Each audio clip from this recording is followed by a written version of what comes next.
Meningkatnya jumlah orang super kaya di Indonesia membuat para pelaku industri barang mewah berlomba-lomba untuk memenuhi tuntutan gaya hidup mereka. Mulai dari properti, mobil mewah, hingga yacht. Saya Olivia Marzuki, dalam episode Platinum kali ini saya akan berbagi informasinya untuk Anda dan juga berbagai sisi premium lain dari Indonesia dan mancanegara.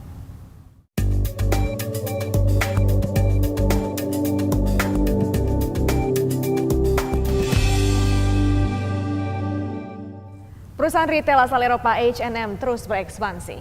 Kali ini H&M membuka toko terbesarnya di New York, Amerika Serikat. Dan tak tanggung-tanggung, perusahaan retail raksasa Eropa ini menggandeng seniman terkenal Jeff Koons. Perusahaan retail asal Eropa membuka toko utamanya di New York. Toko yang baru dibuka di New York ini merupakan toko H&M terbesar di dunia. Untuk merayakan pembukaan toko H&M yang megah ini, perusahaan retail raksasa Eropa itu menggandeng seniman terkenal Jeff Koons. Koons mendesain balon berbentuk anjing khusus untuk tas H&M. Kerjasama Koons dan H&M telah ada sejak toko fashion asal Eropa ini mensponsori pameran Koons di Museum Whitney, New York, Amerika Serikat. Toko utama seluas 17.000 meter persegi ini akan menjadi toko H&M dengan perlengkapan rumah tangga terlengkap dan pelayanan belajar terlengkap di Amerika Serikat. Anda bosan dengan foto selfie yang itu-itu saja? Museum 3 Dimensi di Hong Kong menawarkan hal yang berbeda untuk membuat foto Anda lebih hidup. Para pengunjung pun dapat bergaya, termasuk bergaya ala pahlawan superhero dan membuat foto Anda terlihat lebih hidup. Bosan dengan foto selfie yang itu-itu saja? Museum 3 Dimensi di Hong Kong menawarkan hal berbeda untuk membuat foto Anda terlihat lebih hidup. 3D Art Trick Art Museum seluas 10.000 kaki persegi ini menampung lebih dari 70 lukisan. Efek 3 dimensi akan muncul dari sudut pandang tertentu. Museum 3 dimensi sangat potensial, apalagi badan jalan sebagai media seni ini semakin terbatas. Ilusi seni di tempat ini juga unik karena banyak menampilkan budaya lokal. Rencananya, karya baru ditambahkan setiap 4 hingga 6 bulan sekali atau pada perayaan dan hari libur tertentu. Tidak hanya seniman Hong Kong, mereka juga menggandeng artis asing untuk menciptakan sensasi berbeda. Jadi kini Anda dapat bergaya seperti Spider-Man yang memanjat gedung pencakar langit. Untuk mengembangkan bisnisnya, produsen jet Gulfstream kini menyasar para CEO dunia yang selalu mengejar waktu. Tak tanggung-tanggung, Gulfstream pun merilis sebuah jet terbesar, termewah, dan tercepat di dunia. Ini adalah Gulfstream G650 yang merupakan jet terbesar, termewah, dan tercepat di dunia. Teknologi kokpit pesawat jet ini merupakan yang paling mutakhir. Terbang dengan navigasi sistem kabel, pesawat ini merupakan satu-satunya jet tercanggih di dunia. Pesawat jet ini mampu terbang dalam kurun waktu 16 jam non-stop. Kecepatannya hampir mendekati kecepatan suara. Harga yang ditawarkan jet ini tentu tidak sedikit, yakni 64,5 juta dolar Amerika Serikat. Meski mahal, pesanan jet G650 telah penuh hingga 2017 nanti. Pengarung lautan. Inilah sebutan yang paling tepat bagi orang-orang Konjo yang sangat akrab dengan kehidupan di laut lepas. Dari tangan suku inilah nama Finisi pun mendunia. Dari Finisi tradisional hingga sebuah super yacht mewah dunia baru yang juga mengadopsi desain Finisi.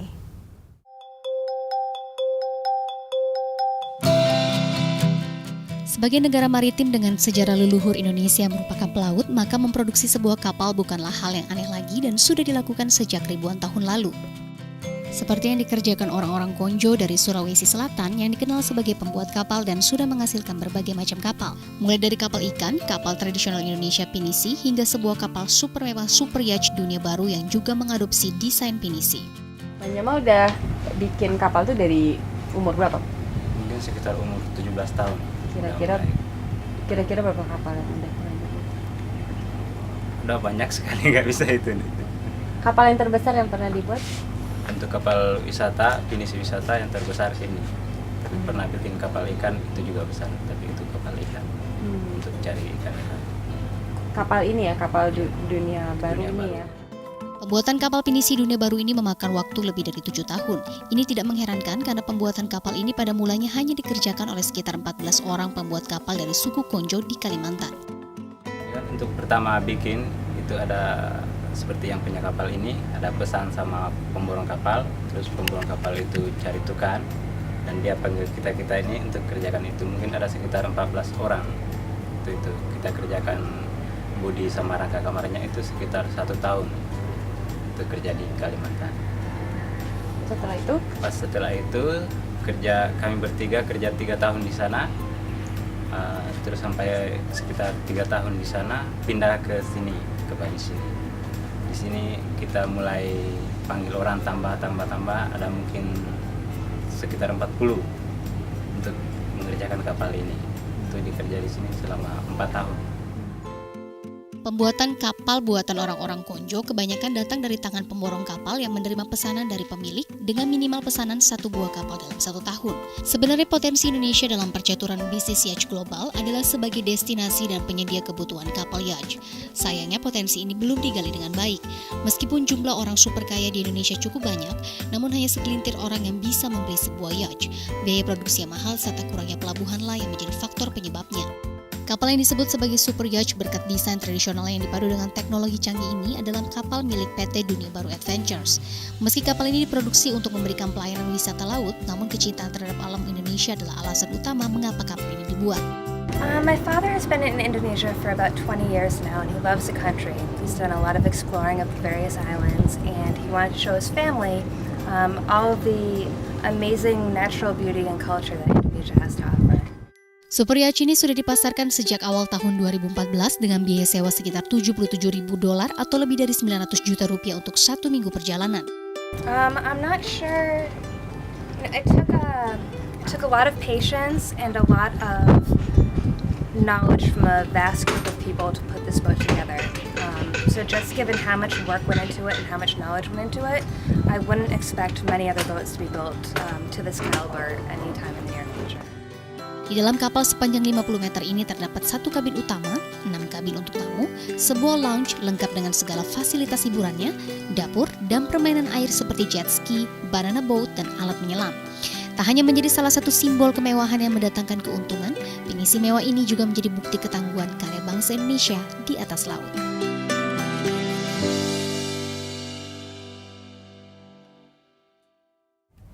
Usai jeda berikut, Platinum akan kembali dengan informasi tentang yacht terpopuler di Indonesia. Tetaplah bersama kami.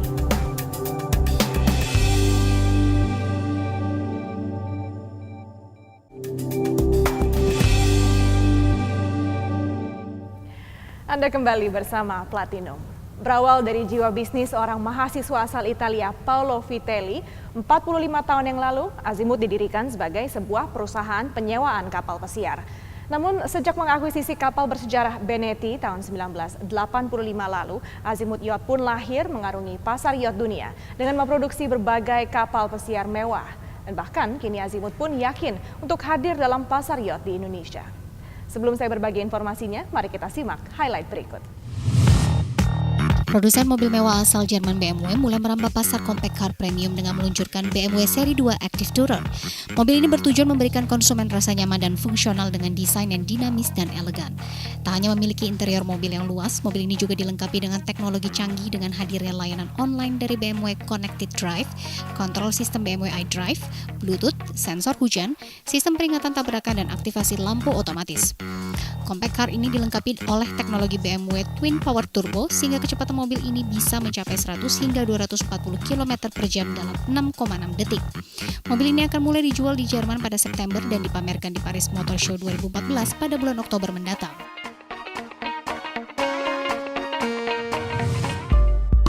Perusahaan mainan asal Amerika Serikat Mattel mengajak perancang dan direktur kreatif rumah mode Chanel Karl Lagerfeld untuk merancang busana bagi boneka Barbie. Hasil dari rancangan Karl tersebut akan menjadi edisi kolektor Barbie dengan ciri khas desain dari perancang asal Jerman tersebut. Pada musim gugur ini, Barbie akan menambah koleksi gaya pakaiannya dengan blazer hitam, kemeja maskulin, dasi satin hitam, dan celana jeans hitam. Selain itu, gaya terbaru Barbie juga akan dilengkapi beberapa aksesoris khas Karl seperti sarung tangan hitam, sepatu boot, dan tas clutch kulit dengan ornamen metalik. Nantinya Barbie Lagerfeld ini akan dijual secara terbatas di bawah label Barbie Collector. Setelah dinobatkan sebagai The World Best Economy Class oleh Skytrax tahun 2013 lalu, tahun ini Garuda Indonesia kembali mendapatkan penghargaan sebagai The World Best Cabin Crew 2014 dari lembaga pemeringkat penerbangan Skytrax yang berbasis di London. Survei dilakukan terhadap 245 perusahaan maskapai penerbangan dari seluruh dunia. Penghargaan ini diberikan berdasarkan hasil survei terhadap 18 juta penumpang dan merupakan salah satu hasil program transformasi perusahaan Quantum Leap 2011 hingga 2015.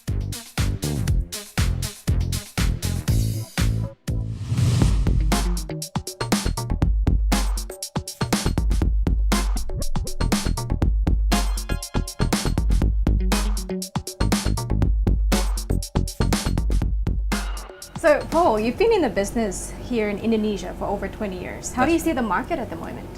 I'd say the market at the moment is quite booming. Yeah. And it's been the trend since how long ago? The last 2 years has been very hot. Very hot, yeah. What do you think is the drive behind it? I think the main drive is this new generation of young boaters that are looking to upgrade to bigger boats. They're also looking to, have a look in their own backyard and cruise this, amazing archipelago. So is that the how the business are being run so far? Indonesian people are buying boats outside of Indonesia. Yeah, there is a small emerging yacht building company in Indonesia, but mostly people are buying vessels like this outside the country because the industry is not here yet to support that. What else are making it more difficult for Indonesian industry in terms of luxury yachts to start growing? Well, an important one is that there's just not enough marinas. There's not enough facilities. Considering that this is a big archipelago, the largest in the world. Yes. Yeah. You think there's not enough marinas? Well, there simply isn't. Yeah. But there are many big projects starting.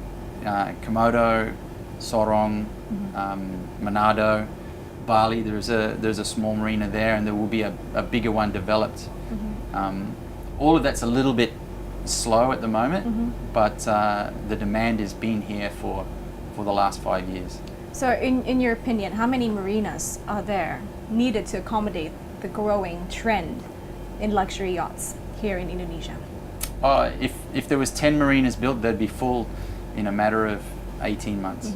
And how many marinas are there in Indonesia so far? There is one international, or two, sorry. There's one in Nongsa, and this one we're in right now, here in Jakarta. In Batavia. In Bali, yes, there is a marina, but we're not talking international standard, the usual, standard that everybody's used to. So it's quite interesting, Paul. You mentioned that the trend here in Indonesia has been growing the last couple of years. What makes you say that? Well, I think, for sure, everything has been doubling every year. So I say 50% increase every year since late 2011, say. Yeah. That's talking about all boats sold in Indonesia nationwide. That's correct. Yeah. And how many percent of that are luxury yachts? Well, they're all luxury yachts ranging between 40 and 100 feet. What's the size of this boat that we're on at the moment? We're on a 75-footer right now. It'll be quite interesting actually to see what this boat. Would you like to have a looks look around? Yes, please. That'll be great.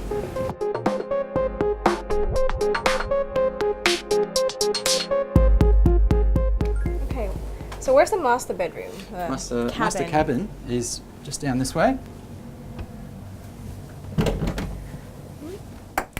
This is nice.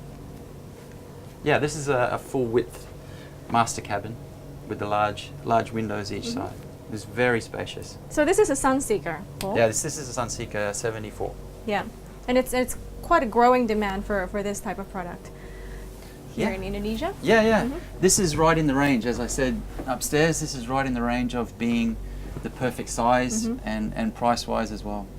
How do you see the trend growing in the last 2 years? What sort of boat that Indonesians are after? I say with the last couple of years, the trend has been to buy second-hand. In Southeast Asia, people have been buying yachts way below the market price because of the crisis, economic crisis going on in Europe. So it's been a trend to go after these second-hand boats, and bang for the buck has been huge. Starting, end of last year, there's a new market emerging again with new vessels, and this is mainly coming from Azimut. Yes. So, what's the range of price for people to own a boat like, for example, this size? Yeah, this size boat is around 1.5 million euro. As you can For the see. new one. Yeah, for a new one, we're talking between $2 and $3 million. So, Paul, given that all the challenges, importation tax, regulation problems, and everything else are being solved, how do you see this industry growing in the future? I think it's good potential. It'll grow 50% every year for at least the next 5 years. With the development that is going ahead on the waterfront here in Jakarta, plus a new interest in going further afield to Nusa Tenggara.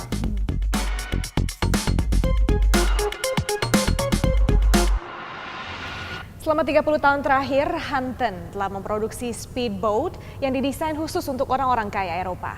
Namun kini, Hunton siap berekspansi mengincar pasar Amerika Serikat dengan kualitas speedboatnya yang dijuluki Aston Martin di atas laut.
Platinum masih akan kembali usai jeda berikut dengan berbagai informasi dari mancanegara. Tetaplah bersama kami.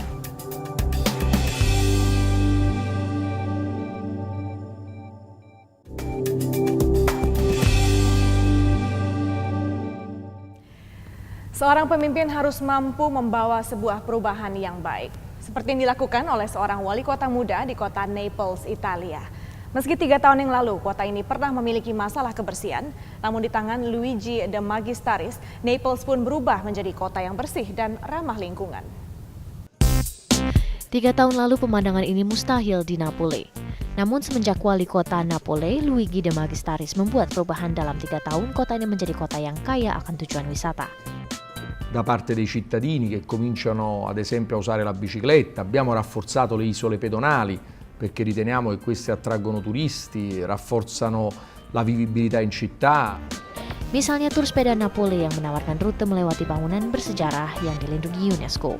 E possiamo dire che oggi appunto parlare di turismo sostenibile a partire da iniziative come le nostre è una realtà. Non stiamo parlando più di chimere, stiamo parlando di giovani che si organizzano, che mettono su attività di impresa, che portano un beneficio alla nostra città e che soprattutto decidono di rimanerci, di non scappare. Pemerintah kota masih akan memperluas rute-rute sepeda. Selain itu sistem transportasi kota yang berseni, para pengguna komuter disajikan karya seni. Proyek infrastruktur ini akan rampung pada 2018 nanti. Dan masih ada pilihan wisata lainnya. Napoli juga menawarkan wisata air dengan sungai yang lebih bersih menjadi peluang wisata baru.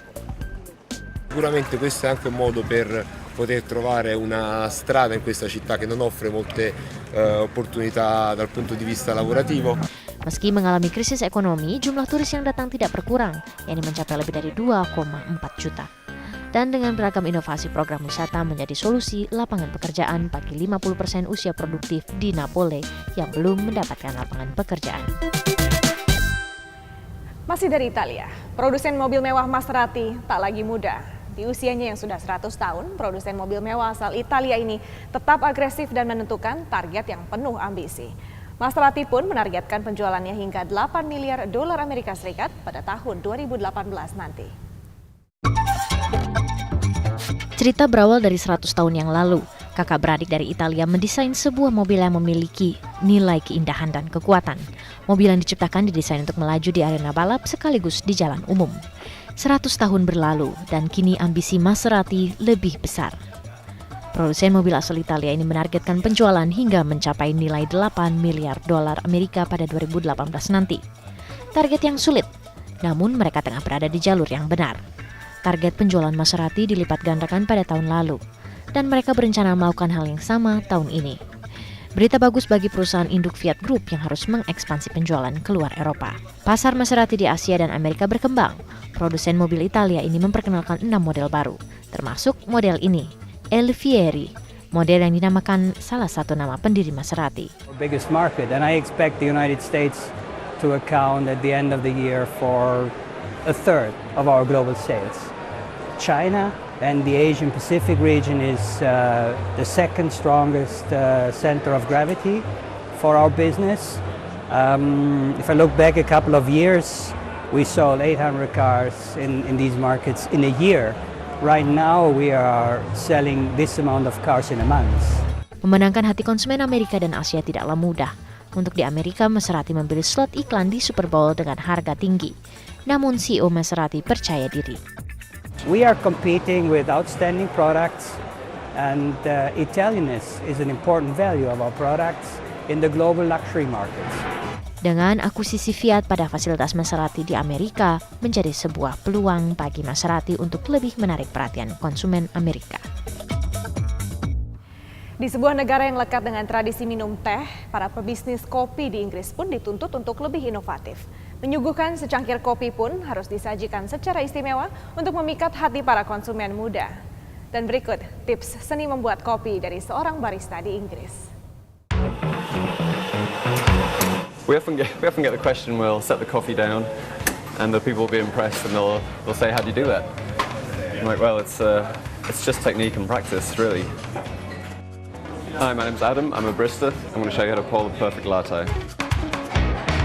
I've been making coffee for about 5 years, and it comes down to the beans and the machine a little bit, but it just takes a lot of experience. And when you see people do it, it's a very quick movement and almost a muscle memory. Okay, so after the milk is steamed and you've mixed the froth into the wet milk underneath, agitate the crema a little and mix the milk with the coffee. Get a base down, and then you can pour your pattern, whatever you choose. It's how you heat the milk and how you pour it. Unfortunately, there's no more kind of quick answer than that. Without the barista, it's just hot milk. Dan demikianlah akhir dari perjumpaan kita dalam Platinum kali ini. Saya Olivia Marzuki, terima kasih atas perhatian Anda. Sampai jumpa di episode berikutnya.